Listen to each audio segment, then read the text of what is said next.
So in this video, I want to kind of talk to you guys about different phone holders.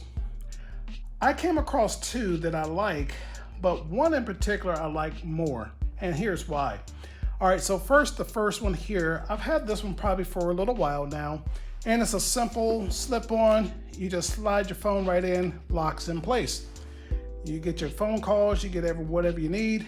It's in there fixed, so it will not go anywhere. So that's what I like about it.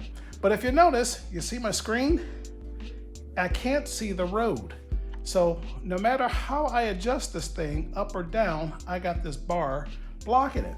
And because of the length of the post to the clamp, I'm not able to adjust it so I can get clear of the bar so I can see the road to get me some nice video clips. So here's what I end up with is a product I picked up on Amazon, and you can find there's so many accessories and so many options out there. I found this one to probably work the best, and here's why. Check this out. This phone holder is quite adjustable. Now, you do see a part of the image ahead of me, but what I like about this is it has a single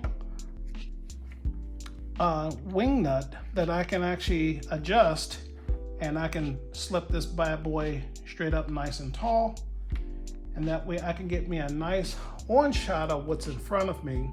I can get all type of shots with this thing. So with that, I can turn it to get me a horizontal view. So I can do so many different things with this thing, which is what I like about it because it gives me a couple different options. But I like the versatility behind this one compared to this guy over here. This guy over here is definitely very dependable, reliable, won't fall out. But if you notice, there's a clip up here that holds the phone and then two on the side. More importantly, there's nothing blocking my camera. So the nice thing is with my hand in front of this guy, nothing on the phone holder is blocking the view of my camera. So I happen to like that one quite a bit.